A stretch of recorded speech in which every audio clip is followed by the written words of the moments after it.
नमस्कार दोस्तों, PLC star training में एक बार फिर से आपका स्वागत है। मेरा नाम राजनायक है और आज के इस वीडियो सेशन में हम लोग Schneider Electric Telemecanique Twido PLCs में मेमोरी कॉन्सेप्ट के बारे में डिस्कस करेंगे। हम लोग जानेंगे कि ये अलग अलग मेमोरी जैसे कि डिस्क्रीट मेमोरी, एनालॉग मेमोरी, इनको किस तरीके से हम स्टोर करते हैं। पीएलसी प्रोसेसर जो है इन्हें किस तरीके से स्टोर करता है और देन आफ्टर इनके प्रोग्राम्स को कैसे एग्जीक्यूट करता है। तो अगर आप मेमोरी के बारे में डिटेल में नॉलेज चाहते हैं तो वीडियो को अंत तक जरूर देखिए, ताकि आप मेमोरी कॉन्सेप्ट के बारे में कंप्लीट नॉलेज ले सकें, एनालॉग और डिस्क्रीट मेमोरी के बारे में कंप्लीट नॉलेज ले सकें और देन आफ्टर इन्हें इंडस्ट्रियल लेवल पे एग्जीक्यूट कर सकें।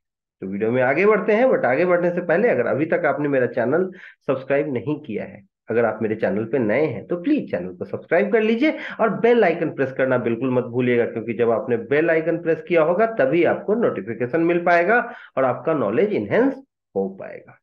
तो वीडियो को शुरू करते हैं। तो सबसे पहला सवाल कि ये मेमोरी क्या है, ये मेमोरी कॉन्सेप्ट क्या है। तो ऑब्वियसली मेमोरी कॉन्सेप्ट में हम ये जानेंगे कि अलग अलग जो डेटा है, जो फील्ड में डेटा फाइल्स हैं, उन्हें किस तरीके से पीएलसी का प्रोसेसर जो है वो स्टोर करता है। अब ये डेटा कितने टाइप के होते हैं तो आपको पता है मेनली जो है वो दो टाइप के डेटा होंगे आपके पास, एनालॉग और डिस्क्रीट। तो जो है अगर कंट्रोलर की बात करूं तो the controller memory accessible to your application is divided into two distinct set. दो मेन सेट में डिवाइड करते हैं हम इसे। पहला है मेरा बिट वैल्यू, जीरो और वन। स्टेटस, तो स्टेटस को भी स्टोर करना होगा। अब मान लो ये आपके पास एक आउटपुट है, आपने स्विच ऑन किया, आपका सेंसर हाई हुआ और आपका आउटपुट हाई हो गया। अब ये एक स्टेटस है। अगर आपको डायरेक्टली आउटपुट हाई करना है तब तो ओके है, लेकिन मान लो इस आउटपुट के स्टेटस को आपको आगे कहीं यूज करना है, आपको आउटपुट डायरेक्टली हाई नहीं करना है, सिर्फ उसका स्टेटस हाई करना आप चाहते हैं, तो उसके लिए आपको आउटपुट को हाई करने की जरूरत नहीं है, उसके लिए आपको अलग से मेमोरी की जरूरत होगी, तो बिट वैल्यूज को स्टोर करने के लिए। और उसी तरीके से अलग अलग वर्ड वैल्यूज हैं, ठीक है, और डबल वर्ड वैल्यूज है एनालॉग वैल्यूज को स्टोर करने के लिए। जैसे आप जो है वो सब्जी खरीदने जाते हो, तो सब्जी खरीदने जाते हो तो अलग अलग सब्जियों के लिए अलग अलग बैग्स होते हैं, ठीक है। तो अलग अलग बैग होते हैं, आप बैग लेते हो, तो ये जो आपका जो बिट वैल्यू को स्टोर करने के लिए मेमोरी बिट नाम का बैग है, और वर्ड वैल्यूज को स्टोर करने के लिए आपके पास मेमोरी वर्ड नाम का बैग है, और डबल वर्ड वैल्यूज को स्टोर करने के लिए मेमोरी डबल वर्ड नाम का बैग है। तो अलग अलग बैग्स हैं जिनमें हम अलग अलग जो है डेटा फाइल्स को स्टोर करते हैं। अगर मेरे पास कोई डिस्क्रीट डेटा फाइल है उसमें क्या करना है, सिर्फ स्टेटस जीरो या वन इसको स्टोर करना है, तो क्या करूंगा मैं, मेमोरी बिट का यूज करूंगा। लेकिन अगर मेरे पास कोई ऐसा डेटा है जो 16 बिट का है तो उसके लिए कौन सा यूज करूंगा मैं, मेमोरी वर्ड। और अगर मेरे पास कोई 32 बिट डेटा फाइल है तो क्या करूंगा, मेमोरी डबल वर्ड। ये अलग अलग है, ये एक्चुअली क्या है, ये बैग है आपका, जिसमें आप क्या करते हो, स्टोर करते हो। अब डिस्क्रीट है तो मेमोरी बिट, और अगर एनालॉग है तो मेमोरी वर्ड या मेमोरी डबल वर्ड। इस चीज को ध्यान रखना बहुत जरूरी है। अब आगे बढ़ते हैं। अगर इनके एड्रेसिंग की बात करें तो अगर मेमोरी बिट की आप बात करते हैं तो simple, totally 256 memory bits available है। परसेंटेज एम जीरो, ये परसेंट एम जो है ये इसका फाइल नेम है और जीरो इसका नंबर है। तो percentage M one, percentage M two, up to percentage M255, ये इसका मेमोरी बिट की एड्रेसिंग है। और अगर मैं एनालॉग एड्रेसिंग की बात करूं, अगर मैं एनालॉग वर्ड और डबल वर्ड की बात करूं, तो सबसे पहले है मेमोरी वर्ड। इसमें इसका जो फॉर्मेट होता है परसेंटेज MWI। तो परसेंटेज MWI मीन्स 0 1 2 3 4, कोई भी इंटीजर। तो MW0, percentage MW1, up to percentage 2999। तो ये जो है आपका 16 बिट डेटा फाइल है, ठीक है। तो 16 बिट का डेटा इसमें आता है, मीन्स इसका जो रेंज है वो -327682 टू 32767 है। अगर इस रेंज के आगे की वैल्यू हो उसके लिए मेमोरी डबल वर्ड है। इसका भी फॉर्मेट वही है, 32 बिट डेटा फाइल है ये। अब इस डेटा फाइल को यूज करते समय ध्यान रखेंगे हमें अल्टरनेट एड्रेस की जरूरत होती है।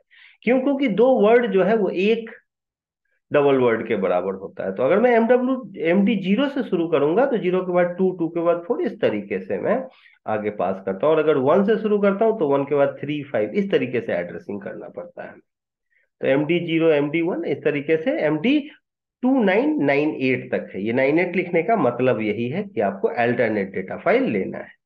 वैसे ही आपके फ्लोटिंग पॉइंट नंबर्स हैं। अगर आपके पास कोई डेसिमल में डेटा हो तो उसके लिए जो है मेमोरी कांस्टेंट फ्लोटिंग वर्ड है। MF0, MF1, MF2, इस तरीके से MF2998 तक है। और परसेंटेज लगाना बिल्कुल ना भूलें आप।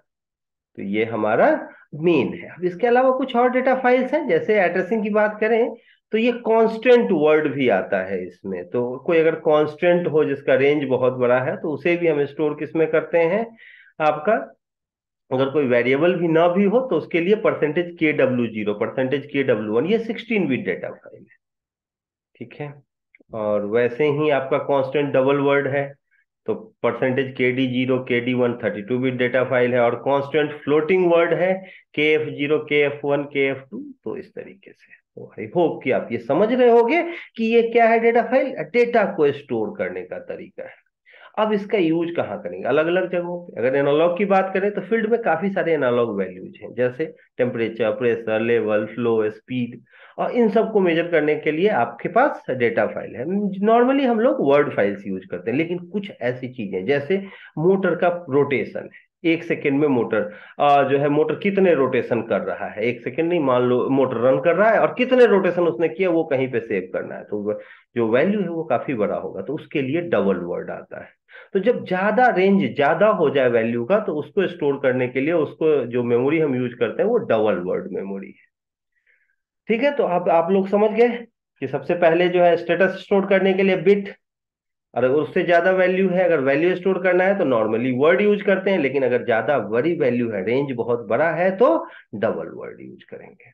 और अगर फ्लोटिंग पॉइंट डेटा है तो फ्लोटिंग पॉइंट नंबर यूज करेंगे, लेकिन फ्लोटिंग पॉइंट जो है वो आपका डबल वर्ड डेटा फाइल है। 32 बिट का, एक 16 बिट है और दूसरा 32 बिट है। अब सवाल आता है, आज के इस वीडियो सेशन में हम लोग डिस्कस करेंगे मेमोरी बिट का। हम लोग जानेंगे कि ये मेमोरी बिट क्या है और कैसे यूज करते हैं हम। ठीक है। उसके बाद अगले वीडियो में हम लोग memory word, memory double word, इनके बारे में हम लोग फ्रिक्वेंटली यूज करेंगे। एनालॉग जो प्रोग्रामिंग होगी उसमें इन्हीं का यूज होगा एक्चुअली। तो अब सवाल आता है कि मेमोरी बिट क्यों। तो अभी अभी मैंने आपको बताया कि नॉर्मली आप एक इनपुट हाई करते हो, एक आउटपुट हाई हो जाता है। आप स्टॉप करते हो, आउटपुट स्टॉप हो जाता है। लेकिन आप चाहते हो कि ये जो आउटपुट हाई हुआ है वो आउटपुट ना हो, आप उसका सिर्फ स्टेटस चाहते हो कि प्रोग्राम में आप उस स्टेटस का यूज करें। वो कैसे करेंगे, तो उसके लिए है मेरे पास मेमोरी बिट। ठीक है। तो स्टेटस को जो है यूज करने के लिए हम लोग मेमोरी बिट का यूज करते हैं। प्रैक्टिकली देखते हैं। तो प्रैक्टिकली कैसे, एक सिंपल सा प्रोग्राम किया मैंने, एक इनपुट यूज किया और एक आउटपुट लगाया। इनपुट के लिए मैंने इनपुट की एड्रेसिंग ले ली I0.0 और इसका नाम रख दिया स्टार्ट, कि भैया जब मैं इस स्टार्ट को ऑन करता हूं तो ये आउटपुट मेरा हाई हो जाएगा। मैंने आउटपुट पे आउटपुट की एड्रेसिंग कर ली। पिछले वीडियो में हमने एड्रेसिंग के बारे में डिस्कस किया है। क्या, तो ये आउटपुट 0 है मेरा। जैसे ही मैं स्टार्ट बटन ऑन करूंगा ये आउटपुट हाई हो जाएगा। ठीक है, इसे चेक करते हैं।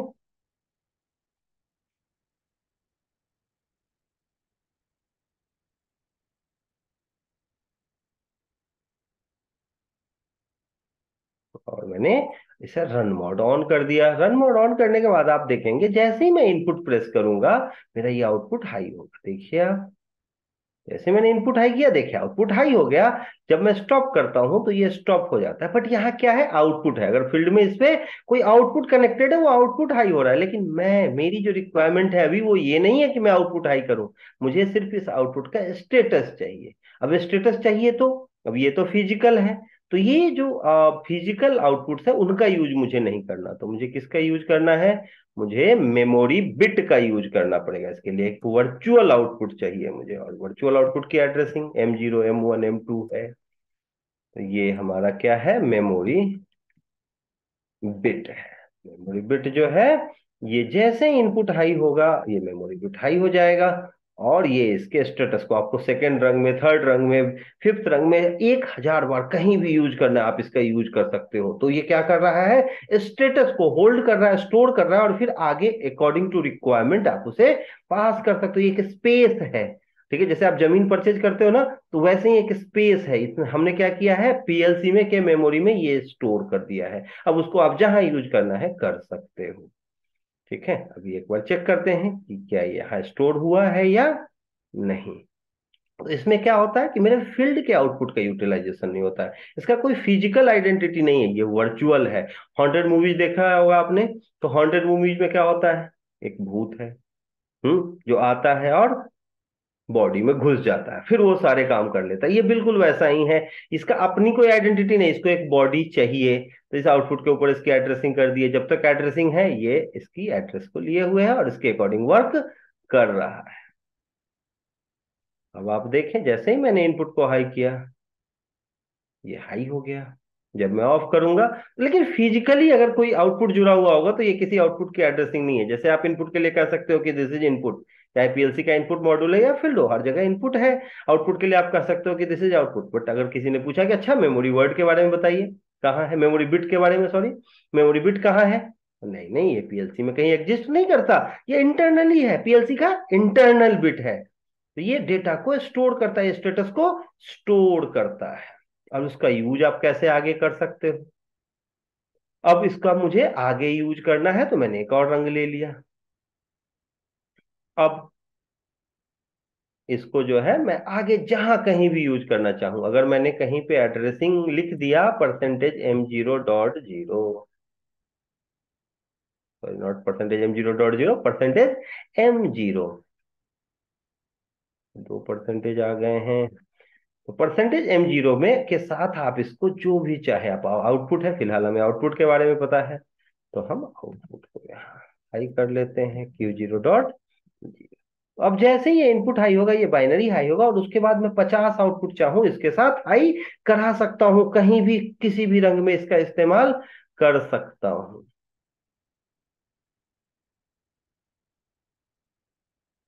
अब इसका बेनिफिट क्या हुआ, अब अगर आप चाहें तो इसके थ्रू आप टाइमर काउंटर किसी भी अलग अलग डिवाइसेज को अलग अलग जगहों पे होल्ड सिग्नल दे सकते हैं, क्योंकि एक आउटपुट को जो है आप फिजिकल आउटपुट के साथ तो ये काम नहीं कर सकते। मान लो आपको 10 टाइमर चलाने हैं, तो 10 फील्ड का आउटपुट तो बर्बाद नहीं कर सकते फिजिकल, बट मेमोरी बिट आप कितने भी यूज करें, इसका कोई बाउंडेशन तो है नहीं मेरे पास, ठीक है, फिजिकली तो ये एग्जिस्ट कर नहीं रहा है।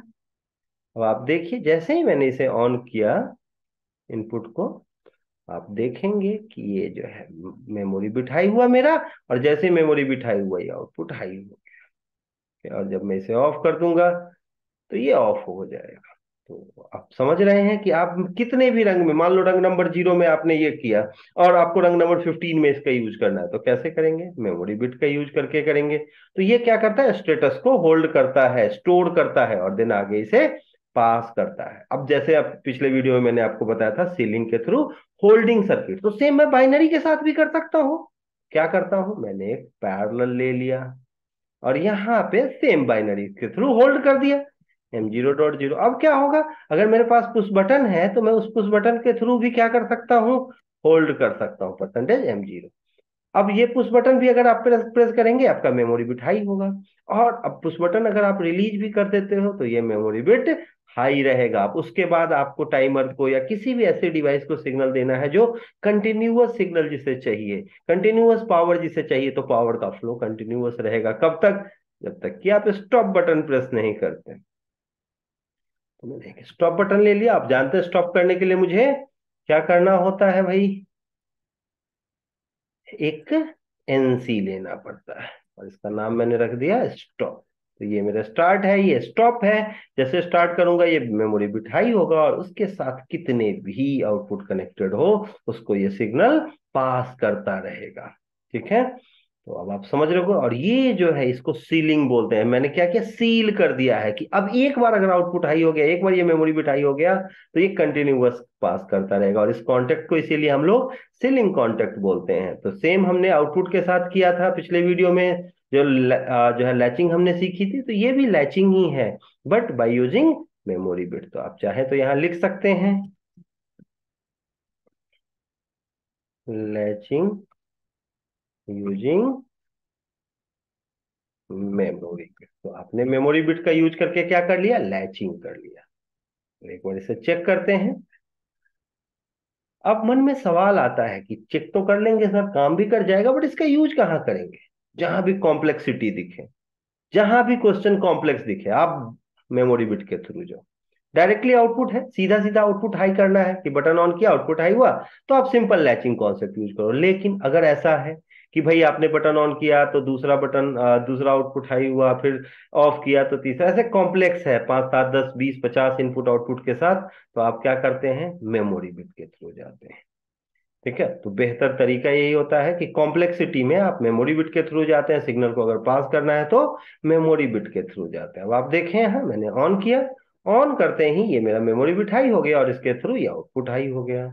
अब जब मैं इसे रिलीज भी कर दूंगा, ऑफ कर दिया, लेकिन ये आउटपुट हाई है, क्यों? क्योंकि मैंने इसे होल्ड किया है, और जैसे ही मैं स्टॉप बटन प्रेस करता हूं, देखिए आपका आउटपुट स्टॉप हो गया। ठीक है, तो इस तरीके से जो है आपने होल्ड सर्किट बनाया, आपने लैचिंग जो है वो किया आउटपुट का, किसका यूज करके, मेमोरी बिट का। तो दो तरीके से हम लोग लैचिंग सीख गए, पहला जो है आउटपुट के थ्रू, डायरेक्टली सीलिंग के थ्रू, और दूसरा मेमोरी बिट का यूज करके। तो आई होप कि आपको ये मेमोरी कॉन्सेप्ट समझ में आया होगा। आपको समझ में आया होगा कि स्टेटस को अगर मुझे स्टोर करना है तो मेमोरी बिट का यूज करते हैं, अगर मुझे 16 बिट डेटा फाइल को स्टोर करना है तो मेमोरी वर्ड का, और अगर 32 बिट है तो मेमोरी डबल वर्ड का।